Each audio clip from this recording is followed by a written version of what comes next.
Yo, what's up, everyone? Welcome back to another episode of Unfucking Your CX. Of course, you know, I'm your host, Zack Hamilton, and you really don't give a shit. What you care about is who's in the hot seat and what are they unfucking on today's episode. And I've got to be honest, this is the first time that I have met today's guest, but I ran across her profile on LinkedIn. She was recently featured as a top 50 global CXer. And one of the lines that I saw, and she showed me her mug, was, "You fix shitty experiences." And I thought, what a total rebel and badass. I've got to have her to the show. So, Stine, welcome to the hot seat. Thank you so much. And may I say for my American peers, it is Stine, not Stine, like Stine Mart, like I fucked up at the very beginning.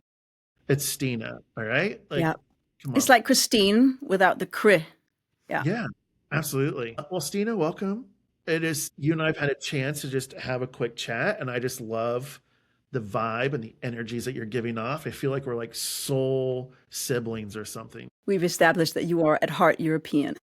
Absolutely. Absolutely. Stine, before we unfuck a specific topic, set the scene for us. Where is this conversation taking place? Is it your favorite restaurant, your favorite pub? Are we just walking in a park? Like, what's going on? I think you and I were sitting on the couch in my office where I am right now because it's a really nice office with a poster that says epic shit. And I think that probably fits the energy you want to bring on this podcast. So I think we're having a nice cup of tea in my favorite couch in my favorite office. I love that. I love that. And I love that quote as well. It's a quote that I've had up in my office as well. And I used to actually keep it on my phone until my kids were like, "Really, Dad? You're going to walk around with shit on your phone? That's cringe. The aura that you're putting off is so bad." You have been a CX practitioner yourself. You've also been on the consulting side.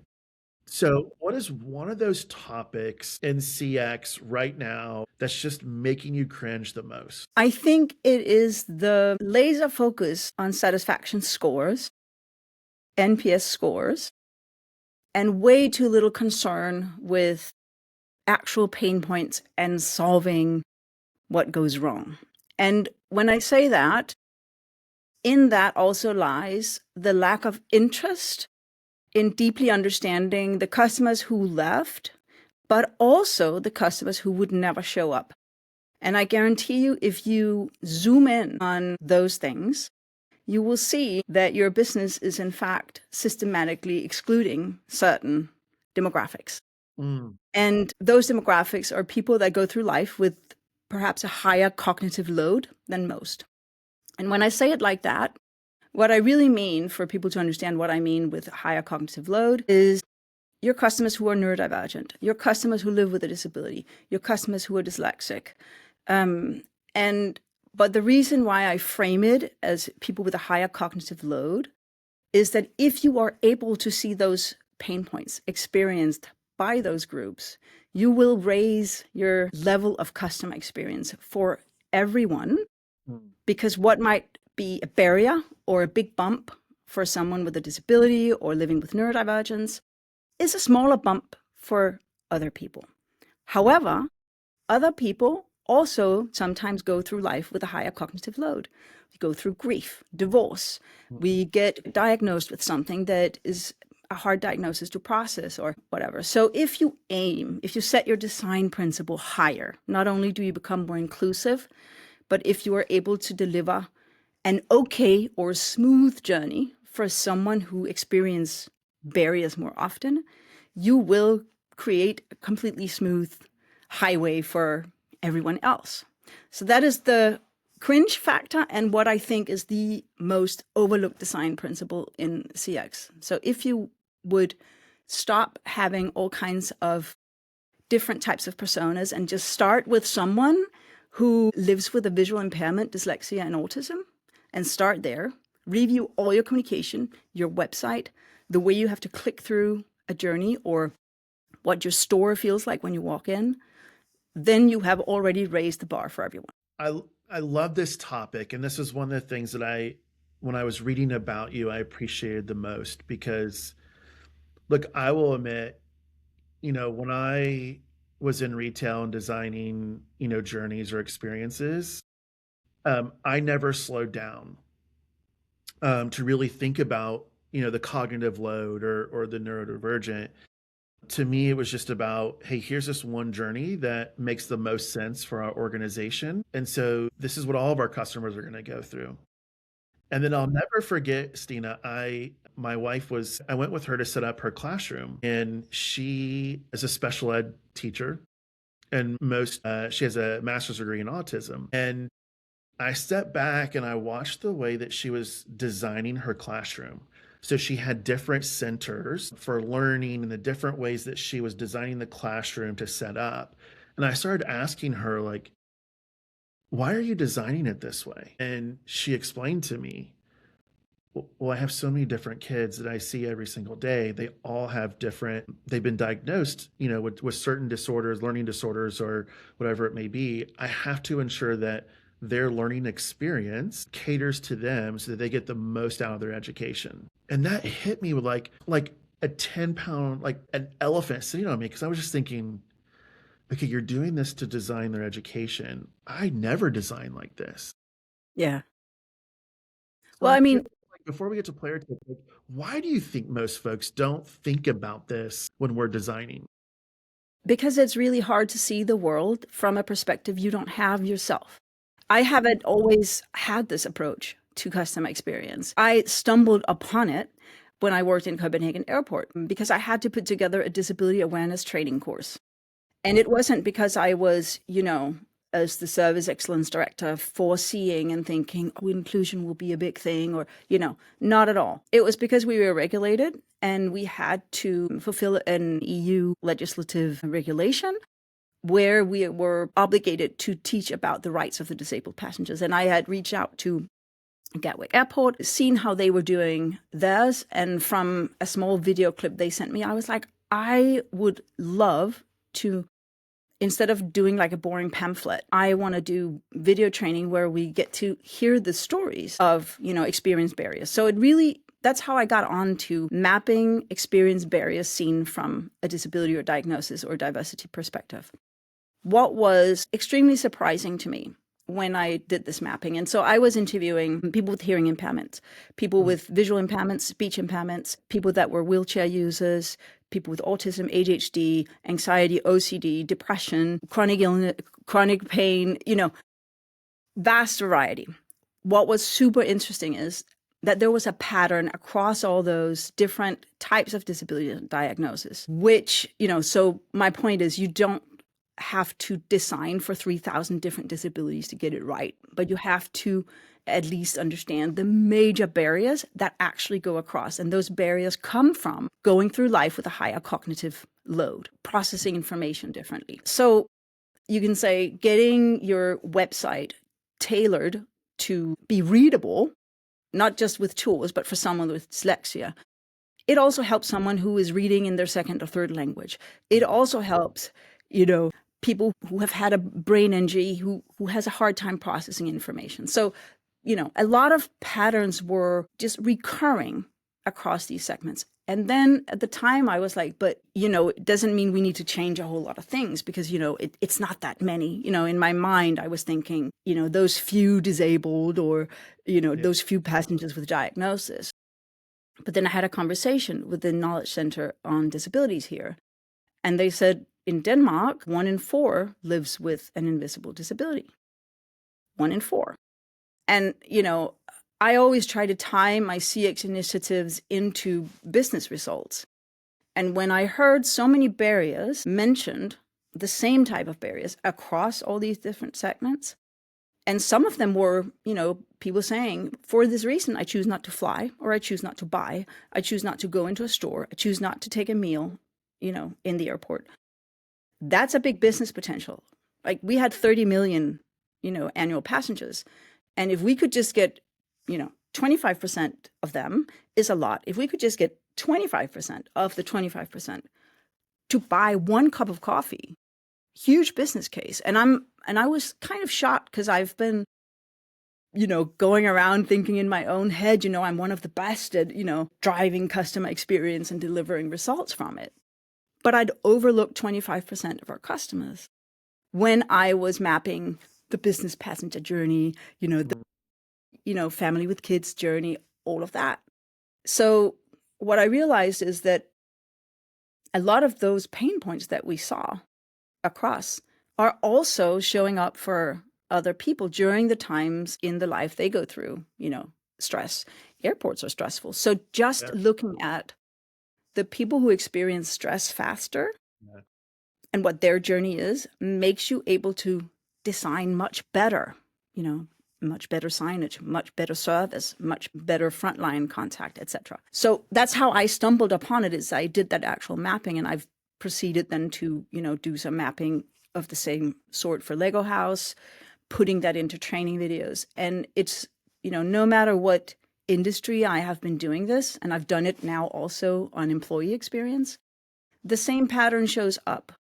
There are the same interpersonal barriers for a lot of different diagnoses. So when I say, if you really want to raise your customer experience for a large segment, not just someone with a visual impairment and someone with dyslexia and someone who is autistic, then think of your most important customer as someone with those three things and design from there. And you will take away so many barriers that you probably wouldn't see just thinking about, like you said, we have one customer journey and this is how it goes. If you think this needs to be something somebody with dyslexia and a visual impairment can see, and it needs to not stress out someone with autism, or it needs to be written in a logic way where the information is correct and detailed enough, then you deliver excellence. So you don't have to understand 3,000 diagnoses. You just have to understand the basic barriers. I think that's so important. And we're going to jump to the player tips here in just a second. That was one, by the way. Sorry.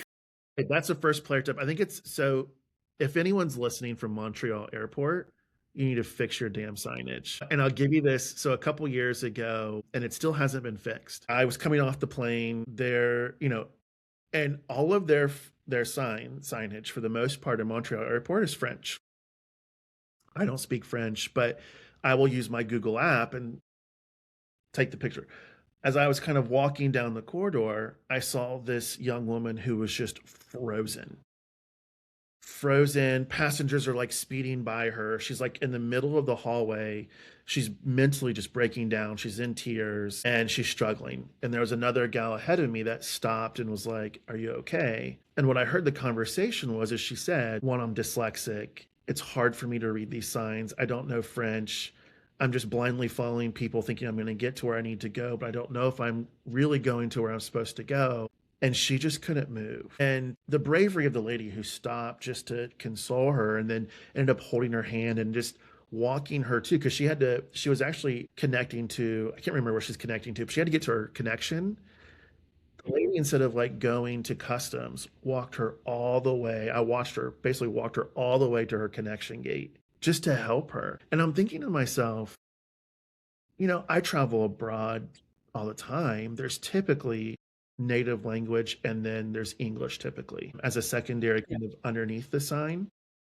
Not like that in Montreal. So, Stine, maybe you need to go to Montreal and fix their shitty signage. I might. It's so I know French though, so. To your point, player tip number one, I think it's so fascinating is I hear us all the time talk about we walk a mile in our customer shoes, but like, do you really? Yeah, and do you walk a mile in the customer who would never show up shoes? And never give feedback, right? I think it's such a great player tip. What's player tip number two? So player tip number two would be, so you mentioned Montreal here. And so I was recently hired by a global public transport company. And it's Keolis. And so we were working on for their local department here, but also a little bit with their headquarters. And I was to give like an outline of a passenger experience model, right? And one of the things I said was, when you're a public transportation company, you also have contingency plans for, if there's a breakdown, if, does our signage work if, that line is off or that bus doesn't arrive, things like this, right? And I said, it's very, very hard to make sure your signage is correct and that your communication is correct by asking people, how would you feel if you were stressed in this hallway or, in this metro or this bus or this train?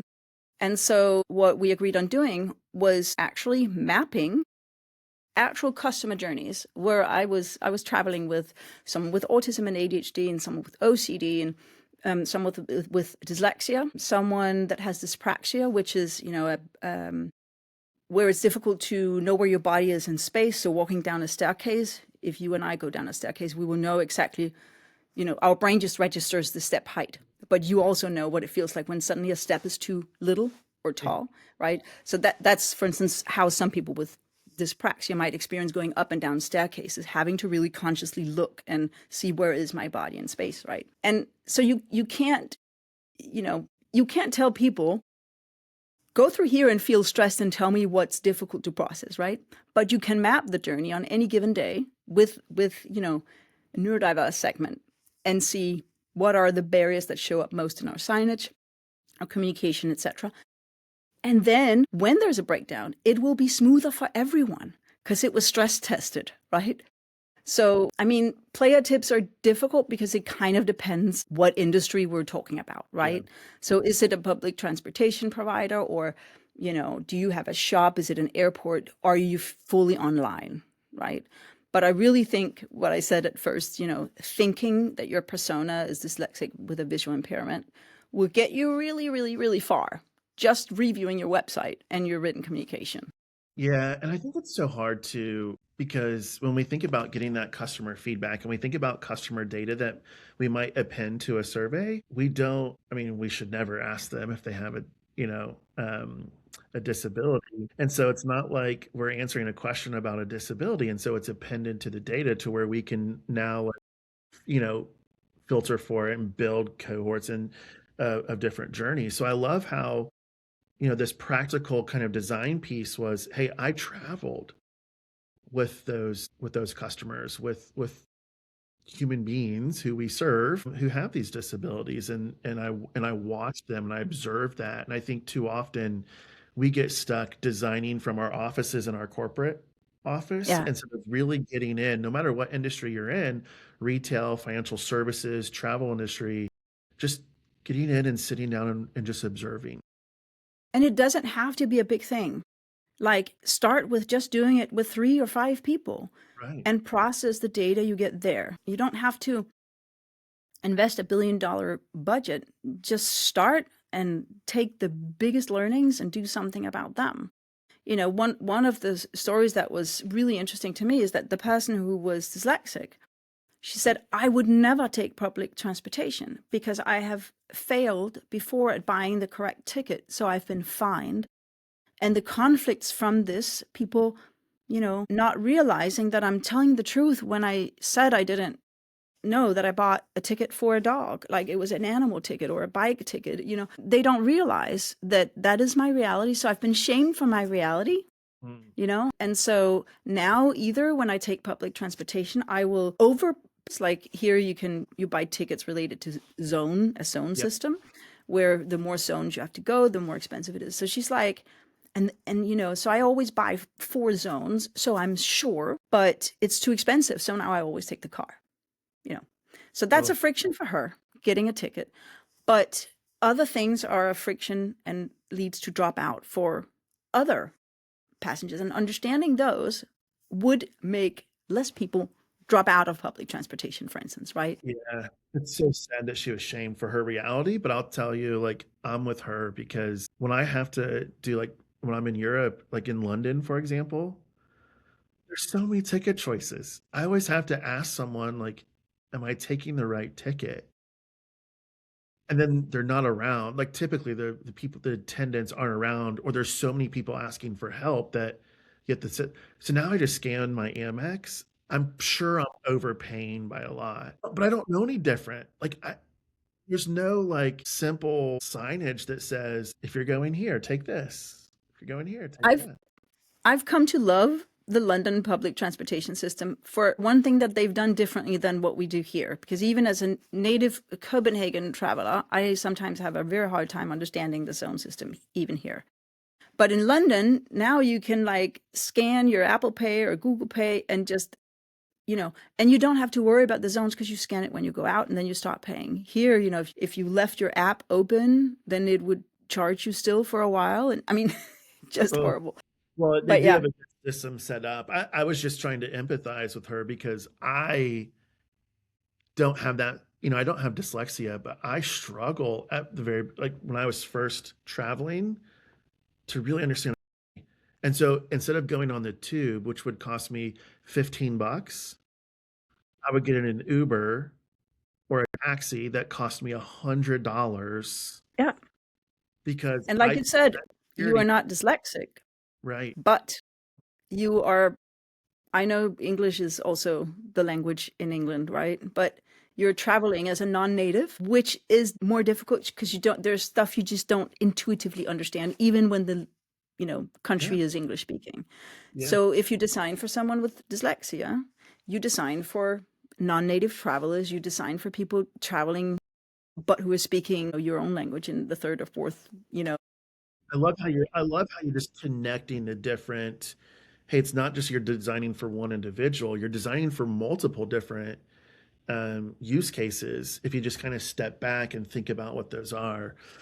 Stina, do you have a third player tip? Well, I have two. I have a hard time Go for it. choosing. One bonus. Um, so one, and this depends a little bit of, whether or not your customers are walking into a physical space. But if you do have, if you're a theater or an amusement park or a museum or an airport, one of the things that would be extremely helpful for a lot of people is actually doing video of that journey. So when I mapped the customer experience, the guest experience for Lego House, which isn't Legoland, Lego House is a place in Billund where Lego originated from, and it's like the Lego brand lighthouse. And if anyone is a Lego fan, you absolutely should put Billund on your map, right?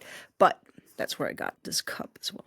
It's amazing. Um, but so one of the things that showed up across, again, lots of the different segments I interviewed was the desire to be able to prepare thoroughly before coming. And that also doesn't have to be super complex. So someone said, I'm autistic. So in order for me to go anywhere with my two kids, I have to know exactly more or less what will be happening at what time, because the more new details I have to take in during the day, the less energy I will have to spend on that day with my kids. So she said, before I go anywhere, I will look at Google Maps where the parking house is. Where is Lego House? What does the route from there walking, like what is the distance? I will go on Google Maps and I will print images of what I will be seeing on the way so that I'm assured that I'm walking in the right direction, but Mhm. also that I know what images will hit me. Then I will try to find images of the facility itself. What does it look like when I come inside?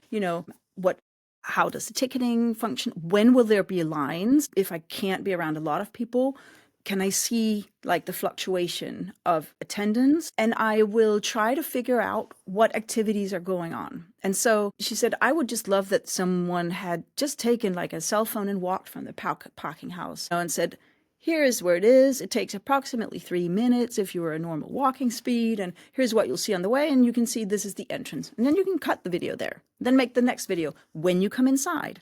Because when you come inside Lego House, it's like a big it's a big room and there's a store. You can go to a cafe. You can see some Lego builds. And when she came in, she was like, I got so insecure because I didn't know exactly what to do. Like, what should I be doing? So that could be next video. When you come in, there are these options. We recommend you do this, but you can also, just short videos, not branded, not fancy, just someone showing you what it Yeah. is. And then she said, the activities themselves, and this is true for museums, attraction parks, like amusement parks, etc., having, videos of the different activities you can do so that if you know you are on a limited energy budget, you can plan the 3 must-do things, you know? And that wouldn't just be great for someone with autism like this person that I interviewed.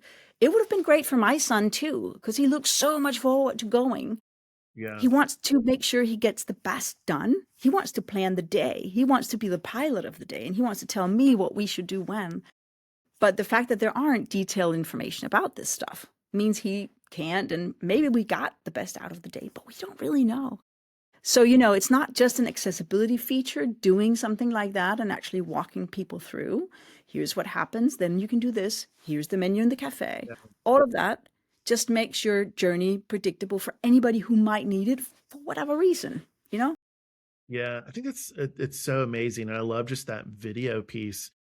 Just to imagine how much preparation, the mother that you were speaking about is putting into conserving her own energy so she can maximize it with her kids while she's there.